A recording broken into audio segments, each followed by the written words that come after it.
Dear students, welcome to Merchant Engineering College. We discuss about the switchgear and protection of semester 7 and we discuss about the chapter 9 numerical protection. Numerical protection માં આપણે અગાઉના લેક્ચરમાં numerical જે relays આવે છે એનો block diagram વિશે ચર્ચા કરી એટલે કે block diagram of numerical relay. Now we discuss about તો આપણે જનરલ બ્લોક ડાયાગ્રામના જગ્યાએ હવે પર્ટિક્યુલર એક એપ્લિકેશન માટે વાત કરીએ તો કે ભાઈ ઓવરકરન્ટ પ્રોટેક્શન, ન્યુમેરિકલ ઓવરકરન્ટ પ્રોટેક્શન. કે ભાઈ ઓવરકરન્ટ રિલેમાં શું હોય તો જે બ્લોક ડાયાગ્રામ જનરલી હોય છે એના કરતાં થોડી જ ડિફરન્ટ આની ડિઝાઇન હોય છે.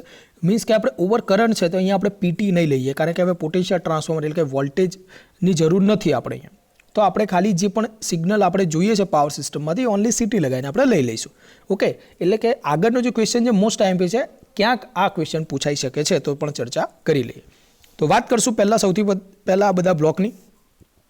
તો જો ફોર પાવર સિસ્ટમ અને સર્કિટ બ્રેકર એ બ્લોક રેડી હમણાં એમ છે. અહીંયા સીટી અને પીટી બંને હતા ન્યુમેરિકલ પ્રોટેક્શનમાં.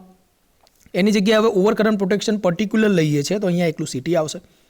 એના પછી એનાલોગ ટુ સિગ્નલ કન્ડિશનિંગ એમના એમ, સેમ્પલ એન્ડ હોલ્ડ એમના એમ, એનાલોગ મલ્ટીપ્લેક્સર એમના એમ, એના સિગ્નલ જશે એનાલોગ ટુ ડિજિટલમાં એ પણ બ્લોક એમના એમ છે. માઇક્રો પ્રોસેસર જશે માઇક્રો પ્રોસેસરમાંથી ડિજિટલ ટુ એનાલોગ કન્વર્ટરમાં એમના એમ દરેક વસ્તુ છે.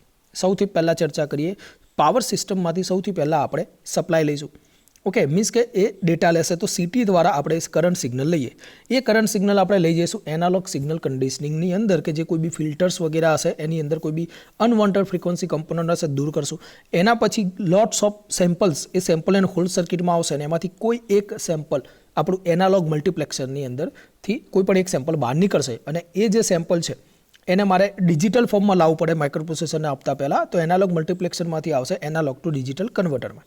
હવે મારું ડિજિટલ ડેટા રેડી છે જે હું માઇક્રો પ્રોસેસરને આપી શકું. માઇક્રો પ્રોસેસર જે કોઈ બી સિગ્નલ એનું જે પણ અલ્ગોરિધમ બનાવેલું છે એ પ્રમાણે સિગ્નલ આપશે અને એ જે સિગ્નલ છે એ હવે ડિજિટલ ફોર્મમાં હશે જે મારે સર્કિટ બ્રેકરને ડાયરેક્ટલી ના આપી શકાય. તો એના માટે મારે એને એનાલોગમાં કન્વર્ટ કરવું પડશે. તો હવે ડિજિટલ ટુ એનાલોગ કન્વર્ટર દ્વારા એ સિગ્નલ હું ટ્રિપિંગ સિગ્નલ હવે આપી શકું સર્કિટ બ્રેકરને અને સર્કિટ બ્રેકર એ પ્રમાણે વર્ક કરશે. ઓકે, તો જોઈએ આપણે અંદર ડિટેલમાં શું આપ્યું છે. The analog current signal from the power system are obtained from the CT. CT દ્વારા મેં તમને વાત કરી એ પ્રમાણે એ સિગ્નલ લેવામાં આવે છે. The main current signal from the CT are given to the low pass filter એટલે કે એનાલોગ સિગ્નલ કન્ડિશનિંગમાં બ્લોક હશે કે જે ફિલ્ટર કરશે કોને અનવોન્ટેડ ફ્રીક્વન્સી કમ્પોનન્ટ્સને. એના પછી the signal conditioning circuit convert this signal to proportional voltage signal. હવે આપણે આ જે સિગ્નલ આવશે આપણા એનાલોગ સિગ્નલ કન્ડિશનિંગમાંથી એ સિગ્નલને હવે આપણે પ્રોપર એને વોલ્ટેજ સિગ્નલના પ્રપોઝનલ બનાવવો પડે. એટલે કે the signal conditioning circuit convert this signal to proportional voltage signal અને એ સિગ્નલ આપણે આપીશું એનાલોગ ટુ ડિજિટલ કન્વર્ટર કે જે એનાલોગ સિગ્નલનું ડિજિટલમાં રૂપાંતર કરે. હવે એ પ્રમાણે એ જે સિગ્નલ ડિજિટલ આવે માઇક્રો પ્રોસેસરને આપશું. The output of the analogue to digital converter is given to the microprocessor or microcontroller. હવે માઇક્રો પ્રોસેસર શું કરશે એ ડેટાને એની અંદર પ્રોસેસ કરશે. એટલે કે processor that compare the data with pickup value. Means કે મેં ધારો કે 15 એમ્પિયર મેં એની પિકઅપ વેલ્યુ રાખી કે ભાઈ 15 એમ્પિયર કરતાં વધે તો આપણે ઓપરેટ થવાનું છે રિલેને.